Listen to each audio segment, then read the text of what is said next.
नमस्कार। एक लंबे समय के बाद आज फिर घमासान के साथ मैं आपके सामने आया हूं।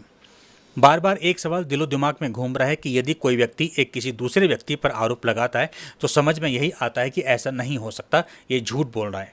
जब एक नहीं, दो नहीं, तीन नहीं, 6 बंदों ने सामने वाले पर आरोप लगाए तब भी हम सभी ने यही माना कि ये झूठ बोल रहे हैं। लेकिन बुधवार को उस समय हद ही नहीं बल्कि सियासत में ज़बरदस्त घमासान आ गया जब अपने ही कर्मठ चेहरे से शान दिखाई देने वाले शख्स ने सामने वाली पर एक नहीं बल्कि आरोपों की झड़ी लगा दी। ऐसे में आप बिना कोई संकोच किए समझ सकते हैं कि दिमाग तो खनकेगा ही। आरोप भी ऐसे कि अभी तक जो झूठ लग रहा था वो एकदम 24 कैरेट सोने की भांति चमकने लगा, क्योंकि ऐसे आरोप लगाने के लिए भी जिगरा चाहिए। अब आप सभी को ज़्यादा ना घुमाते हुए सीधे मुद्दे की बात पर लेके आता हूँ। दरअसल बुधवार को हिमाचल के इतिहास में शायद पहली बार, अगर मैं गलत नहीं हूं तो, इस शख्स ने ऐसे ऐसे आरोप लगाए कि बुधवार को सियासी गलियारे में चर्चाओं का बाजार सेंसेक्स की भांति उफान पर था। इस शख्स ने आरोप लगाते हुए यहाँ तक कह दिया कि अगर मेरी मौत दिल का दौरा पड़ने से भी होती है तो इसके जिम्मेदार प्रदेश के मुख्यमंत्री सुखविंदर सिंह सुक्खू होंगे। इतना ही नहीं, इस शख्स ने तो यह भी कहा कि अगर मेरे बच्चे, पत्नी या परिवार के किसी सदस्य को भी कुछ होता है तो इसके जिम्मेदार एकमात्र सीएम सुखविंदर सुक्खू होंगे। इस तरह का आरोप कोई भी शख्स ऐसे नहीं लगाता है, जरूर इसके पीछे कोई माजरा है। अब मैं आपको थोड़ा फ्लैशबैक दिखाता हूँ। 27 फरवरी 2024 को राज्यसभा के चुनाव के बाद कांग्रेस के 6 विधायकों पर आरोप लगा कि इन्होंने क्रॉस वोटिंग की। बस फिर क्या था, मामले के तूल पकड़ते ही विधानसभा के स्पीकर ने इन्हें अयोग्य करार दे दिया। जब इन विधायकों पर अयोग्य होने का ठप्पा लगा तो फिर इन्होंने अपनी अपनी कहानी मीडिया और जनता के सामने रखना शुरू कर दिया। इन्होंने कहा, हमने जो भी किया सभी के सामने किया, कुछ भी पर्दे के पीछे नहीं किया। इस घटनाक्रम के कुछ दिनों बाद और हाल ही में विधानसभा की 6 सीटों पर हुए उपचुनाव के प्रचार के दौरान इन 6 पूर्व विधायकों ने जनता के सामने सीएम सुखविंदर सुक्खू की तानाशाही को बताना आरंभ किया। इन्होंने बताया कि कैसे सीएम सुक्खू हर नेता या मंत्री के साथ तानाशाही वाला व्यवहार करते हैं, विधायकों को तवज्जो नहीं देते हैं। यह कोई ज़्यादा पुराना मामला नहीं है। आपको याद होगा कि लोक निर्माण मंत्री विक्रमादित्य सिंह का वह बयान जिसमें वे रोते हुए अपने ही मुखिया यानी सीएम पर आरोप लगा रहे थे। प्रदेश प्रभारी प्रतिभा सिंह ने आरोप लगाए। इन सभी घटनाक्रम को लेकर उन दिनों हिमाचल की सियासत काफ़ी उफान पर रही। हिमाचल में लंबे समय तक घमासान ही चलता रहा और अब जब हिमाचल में 3 विधानसभा सीटों पर उपचुनाव होने वाला है तो देहरा विधानसभा सीट से कांग्रेस पार्टी के वरिष्ठ नेता डॉक्टर राजेश शर्मा का यह मामला सामने आ जाता है। दरअसल डॉक्टर राजेश शर्मा को हाल ही में हुए धर्मशाला विधानसभा के उपचुनाव में उम्मीद थी कि टिकट मिल जाएगा, लेकिन नहीं मिला। खुदा न खास्ता अब जब देहरा में भी उपचुनाव आ गया है तो एक बार फिर डॉक्टर राजेश शर्मा को उम्मीद जगी कि इस बार टिकट जरूर मिलेगा। इस बार भी वही हुआ, असफल रहे। इस पर डॉक्टर राजेश शर्मा ने बुधवार को संकेत दिया कि वे निर्दलीय चुनाव लड़ेंगे। आपको बता दें कि डॉक्टर राजेश शर्मा वर्ष 2022 में देहरा से कांग्रेस के टिकट पर चुनाव लड़े थे, पर असफलता हाथ लगी। इस बार डॉक्टर राजेश शर्मा ने अपनी रणनीति पर चर्चा करने के लिए बुधवार को अपने सभी समर्थकों की एक बैठक बुलाई।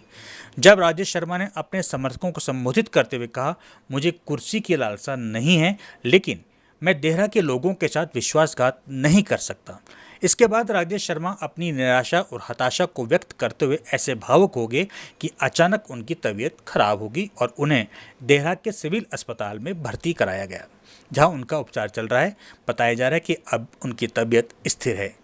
डॉक्टर राजेश शर्मा के साथ हुए इस घटनाक्रम को सुनकर बीजेपी के नेता विपिन परमार, देहरा से बीजेपी की प्रत्याशी होशियार सिंह सहित अन्य नेता इंसानियत के नाते अस्पताल पहुंचे और डॉक्टर राजेश शर्मा का एक समर्पित पार्टी का कार्यकर्ता, जिसको कांग्रेस के नेताओं और खास करके मुख्यमंत्री के जलालत झेलने के बाद, अपमानित करने के बाद और उसके व्यापार और उसके अस्पताल के छेड़खानी उजाड़ने की बात कहने के बाद, वो जिसके परिवार ने वर्षों कांग्रेस को लगा दिए, आज वो इस अस्पताल में उपचाराधीन।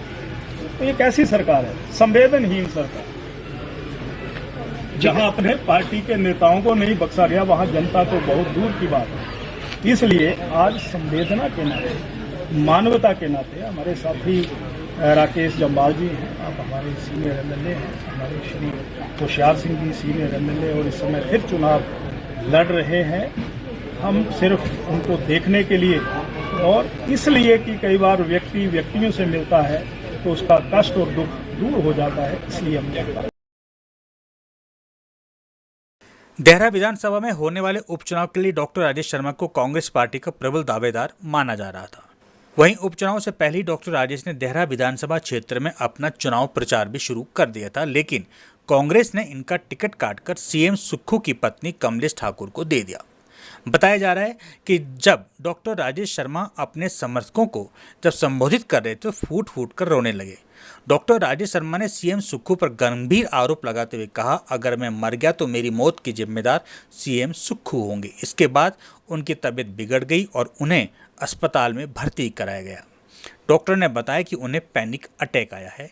फिलहाल उनकी हालत स्थिर बताई जा रही है। इस पूरे मामले में कांग्रेस के नेता और लोकसभा चुनाव में कांग्रेस के प्रत्याशी रहे सतपाल रायजादा ने के मामले में बातचीत हो रही थी तो उसमें ये आया कि देहरा में आज 25 साल हो गए हैं तकरीबन, तो कोई भी कैंडिडेट नहीं जीत रहा है। जहां जो पार्टी की आपस में लड़ाई थी उसको खत्म करने के लिए जो है पार्टी हाईकमान ने कमलेश ठाकुर जी को टिकट दिया है। लेकिन जिस तरीके से वो आरोप लगा रहे हैं मुख्यमंत्री के ऊपर कि किडनैप किया है, ये एक बचकाना हरकत है उनकी। और लोगों की सिंपैथी गेन करने के लिए जिस तरीके से वो रो रहे हैं जनता के बीच में जाकर, रोने धोने से ये राजनीतिक लड़ाइयां नहीं लड़ी। डॉक्टर राजेश शर्मा ने आरोप लगाया कि सीएम और दूसरे नेता अब उन्हें धमकी दे रहे हैं। ये कह रहे हैं कि डॉक्टर राजेश शर्मा का कारोबार बंद कर देंगे। अब ये देखना है कि सीएम सुक्खू की पत्नी किस तरह से इस चुनाव में होशियार सिंह को टक्कर देती हैं, क्योंकि देहरा से कांग्रेस में बगावत शुरू हो चुकी है। 1 जून को हुए लोकसभा चुनाव में जहां हर किसी की नज़र मंडी सीट पर थी, वहीं इस बार हर किसी की नज़र देहरा विधानसभा के उपचुनाव में रहने वाली है। फिलहाल इस बुलेटिन में इतना ही। आप देखते रहें टॉप नॉर्थ न्यूज़।